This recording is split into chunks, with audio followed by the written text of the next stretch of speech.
지금 이 순간 전 세계 석유의 5분의 1이 이란의 손안에 갇혀 있습니다.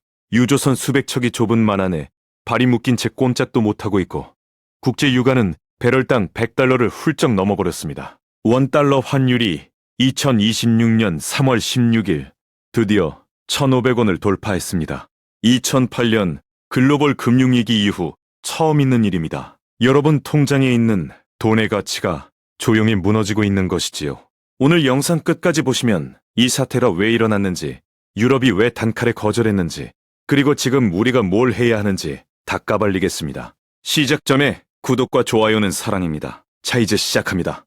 호르무즈 해협을 아시나요? 폭이 불과 33km밖에 되지 않는 이 좁은 목줄기가 전 세계 석유와 액화 천연가스 물동량의 5분의 1을 책임집니다. 이 길목이 막혀버리면 중동의 원유가 유럽으로도 아시아로도 나오질 못합니다. 우리나라는 국내 원유 수입의 무려 71%를 중동에서 가져오고 있어서 이 해협은 그야말로 우리 경제의 숨통과 다름없습니다. 이 숨통을 이란이 지금 틀어쥐고 있습니다. 2026년 2월 말 미국과 이스라엘이 이란 핵시설에 대한 공습을 감행했고 이란은 즉각 호르무즈 해협을 봉쇄하고 기뢰를 매설하기 시작했습니다. 트럼프 대통령은 봉쇄의 위험을 알고 있으면서도 이란이 먼저 굴복할 것이라고 판단해 공습을 밀어붙인 것으로 알려졌습니다. 그 도박은 지금 세계경제라는 판돈을 날리고 있습니다. 트럼프는 이 사태를 수습하려고 2026년 3월 14일 트루스 소셜을 통해 한국, 중국, 프랑스, 일본, 영국 등 7개 나라에 군함을 보내라는 요청을 날렸습니다. 파이낸셜 타임스와의 전화 인터뷰에서는 아무런 응답이 없거나 부정적인 반응이 나오면 나토의 미래에 매우 나쁠 것이라고 협박까지 했습니다. 세계가 지켜보는 가운데 유럽은 어떻게 반응했을까요? 독일이 가장 먼저 칼을 뽑아들었습니다. 프리드리 메르츠 독일 총리는 이번 작전이 나토 회원국 전체의 공동 결정이 아닌 만큼 독일은 군사적으로 기여하지 않을 것이라고 못을 박았습니다. 여기서 한마디 더 나왔습니다. 나토는 방어동맹이지 개입동맹이 아니다라고요. 보리스 피스토리우스 독일 국방장관의 말은 더 직설적이었습니다. 우리 전쟁이 아니다 라고 잘랐습니다.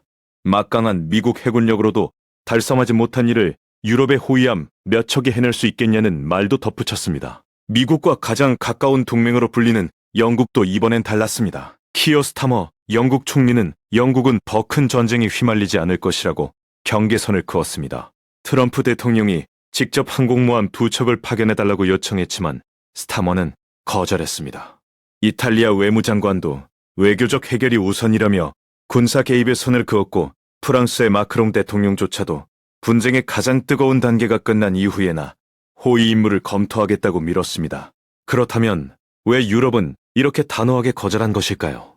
표면적인 이유는 이렇습니다.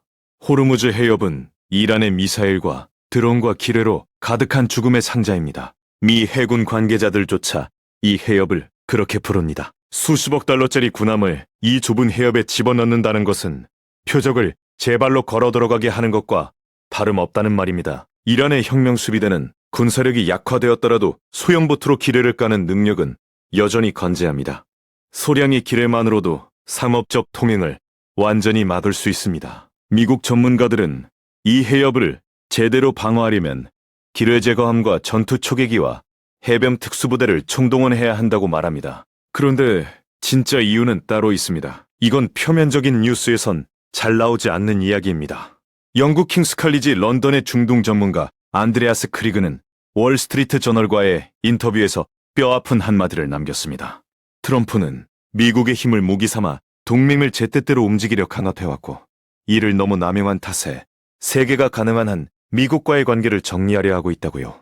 이게 핵심입니다. 유럽은 이미 2026년 초 미헌 안보회의에서 미국에게 사실상 이별 통보장을 날린 상태였습니다. 묘헨 안보보고서는 미국을 세계 질서의 파괴자라고 규정했습니다. 트럼프가 그린란드를 군사력으로 빼앗겠다고 협박하고 우크라이나 지원을 끊고 유럽 국가들에게 관세전쟁을 선포한 이후 유럽은 조용히 독자방위 노선을 준비해왔습니다.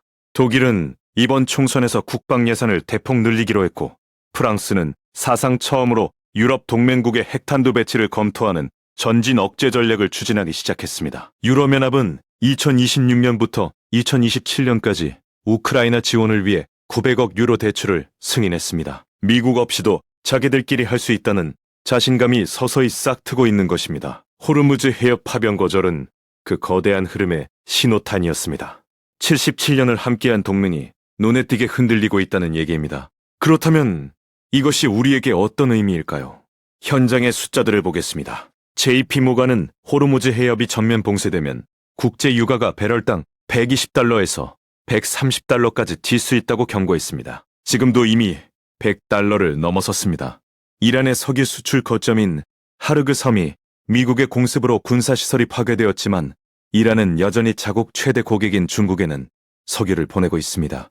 나머지 나라들 베넨만 안에 갇혀 있습니다. 한국은 어떨까요? 우리 원유 수입의 71%가 중동산입니다. 이 비율이 하룻밤에 바뀔 수 없습니다.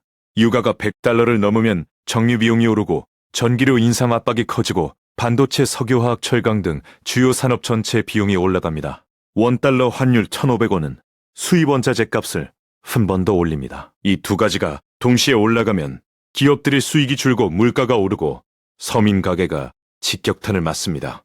여기서 진짜 실전 행동 지침 세 가지를 드리겠습니다. 첫째, 에너지 관련 자산을 일부 편입하는 것을 검토해보세요. 원유 가격이 오를 때 함께 오르는 에너지 관련 상장지수 펀드나 정유회사 주식을 포트폴리오의 5%에서 10% 정도 편입하면 유가 상승 국면의 충격을 일부 상쇄할 수 있습니다. 둘째, 환율 방어를 위한 달러 자산을 챙겨두세요.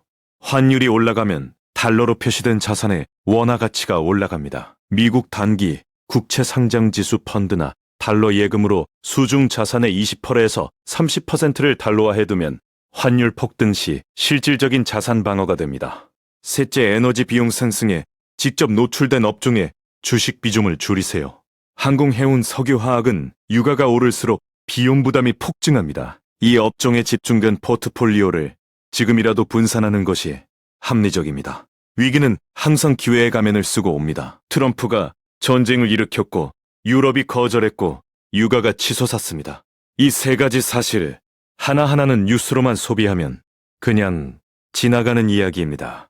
하지만 연결해서 읽으면 앞으로 77년 된 세계 질서가 재편되는 역사적 전환점 앞에 우리가 서 있다는 것을 알 수 있습니다. 미국과 유럽의 균열은 당장 내일 봉합될 문제가 아닙니다. 호르무즈 해협 봉쇄가 한 달만 더 이어져도 우리 경제에 미치는 충격은 지금의 2배가 될 수 있습니다. 아무것도 안 하면 아무 일도 일어나지 않습니다. 하지만 이 파고가 지나가기를 그냥 기다리는 사람과 미리 준비한 사람의 5년 후는 완전히 달라집니다. 지금 이 영상이 조금이라도 도움이 되셨다면 좋아요와 구독 꼭 눌러주세요. 여러분의 클릭이 이 채널을 살립니다. 다음 영상에서도 여러분보다 한 발 앞선 정보로 찾아오겠습니다. 감사합니다.